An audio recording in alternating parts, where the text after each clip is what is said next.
नमस्ते दोस्तों, आपका स्वागत है मेरे इस चैनल पर। तो दोस्तों, आज के इस वीडियो में बात करेंगे उत्तराखंड डाइट डीएलएड से कर रहे अभ्यर्थियों के बारे में, और बात करेंगे सिक्स्थ काउंसलिंग के बारे में, और बात करेंगे यहाँ पर अपने आने वाली नई भर्ती के बारे में। तो दोस्तों, अगर आप चैनल पहली बार आए होंगे तो अगले कोई भी नोटिफिकेशन अपडेट के लिए प्लीज़ चैनल को लाइक सब्सक्राइब अवश्य करना। तो सबसे पहले जानते हैं दोस्तों, आपको पता है कि यहाँ पर जो डाइट से डीएलएड करने वाले अभ्यर्थी थे, जो जिसे कि गवर्नमेंट खुद कराती है अभ्यर्थियों को, तो वो उसका इस समय चल रहा था, मैटर चल रहा था, और उनकी काउंसलिंग कंटिन्यू चल रही थी। पहले पढ़ते हैं इसके बारे में, फिर थोड़ा सा इसको समराइज करने की कोशिश करेंगे। पत्रांक ये लिखा हुआ है, दिनांक आपको पता है 19 अप्रैल का ये है। द्विवर्षीय डीएलएड प्रशिक्षण प्रवेश परीक्षा 2022-23 हेतु चयनित अभ्यर्थी की औपबंधिक राज्य स्तरीय काउंसलिंग के पश्चात प्राप्त विसंगतियों के आधार पर अभ्यर्थी निरस्तीकरण संबंधी सूचना। राज्य शैक्षिक अनुसंधान एवं प्रशिक्षण परिषद SCERT उत्तराखंड के देहरादून द्वारा द्विवर्षीय डीएलएड प्रशिक्षण 2022-23 प्रवेश परीक्षा में चयनित अभ्यर्थी औपबंधिक की राज्य स्तरीय काउंसलिंग दिनांक 7, 8 और 9 अप्रैल 2025 को संपादित की गई। उक्त काउंसलिंग में कतिपय अभ्यर्थियों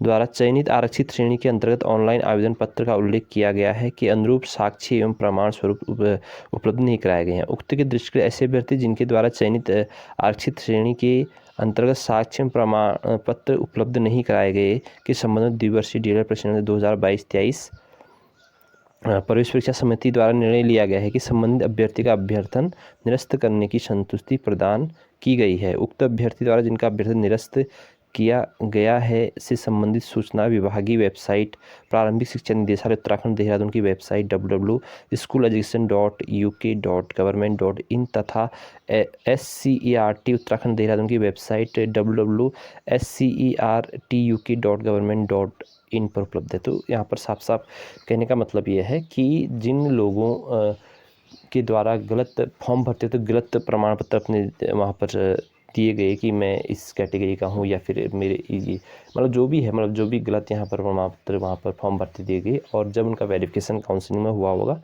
तो वो प्रमाण साक्ष्य नहीं पाए गए होंगे। तो इस वजह से उन अभ्यर्थी की काउंसलिंग या फिर उन अभ्यर्थी का चयन को निरस्त करने का यहाँ पर घोषणा कर दी गई है। तो ये थी दोस्तों इसकी वीडियो, और ये इसलिए किया गया क्योंकि अब यहाँ पर वेटिंग लिस्ट भी यहाँ पर साथ में निकाली जाएगी। जिन अभ्यर्थी का चयन अभी 1, 2, 3 नंबर से नहीं हुआ है तो वो अभ्यर्थी अभी भी इनका चयन हो सकता है। और बाकी दोस्तों, और एक और ओपिनियन राय देना चाहता हूँ कि जो भी डाइट डीएलएड से करना चाहते हैं वो पूरे मन से करें, और ये ना सोचें कि कितना कंपटीशन है, क्या है, कंपटीशन बढ़ गया है, इसको लेकर ना सोचें।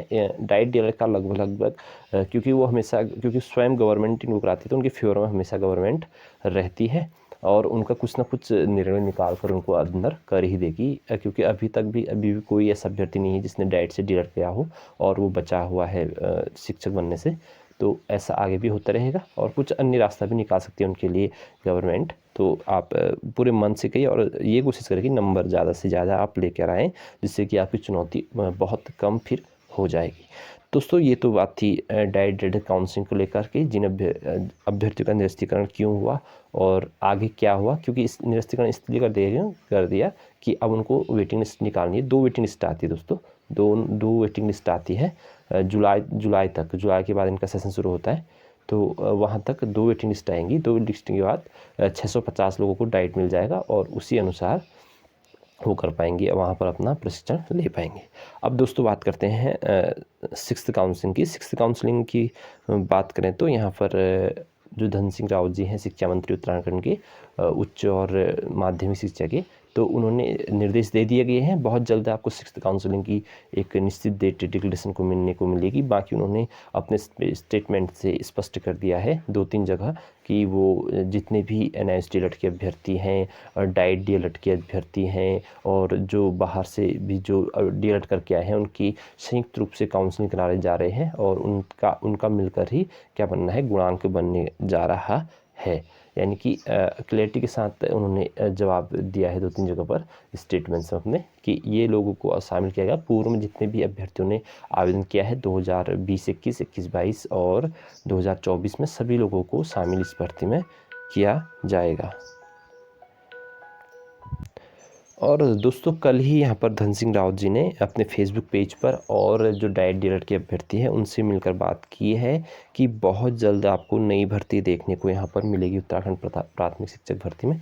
तो जो भी अभ्यर्थी पिछले की पूर्व की भर्तियों में यहाँ पर फॉर्म नहीं भर पाए थे तो उनको यहाँ पर भरने का पूरा मौका मिल पाएगा। और यही है दोस्तों आज की इस वीडियो की मतलब कि यही है कि 6th काउंसलिंग के बारे में। और आने वाली जो भर्ती है बहुत जल्द आपको लगभग 2 महीने के अंदर, 2 महीने के अंदर बोल रहा हूँ, 2 महीने के बाद नहीं, आगे के 2 महीने के अंदर पर आपको भर्ती देखने को मिलेगी। और सबसे पहले इस बार वहाँ काउंसलिंग होने जा रही है जहाँ सबसे कम पद न सबसे ज़्यादा पोस्टें बची हुई है, जहाँ पर लोग मतलब नहीं जा रहे हैं दुर्गम होने की वजह से। लेकिन वहीं पर इस बार सबसे पहले क्या होगी, नई भर्ती के लिए वहाँ जारी होगी, वहीं पर पहले काउंसलिंग होगी। तो दोस्तों ये थी आज की इन्फॉर्मेटिव वीडियो। अगर आप चैनल पर पहली बार रहेंगे तो प्लीज़ चैनल को लाइक से सब्सक्राइब अवश्य करना। फिर मिलेंगे कि नेक्स्ट वीडियो के साथ। और आपका बहुत बहुत धन्यवाद।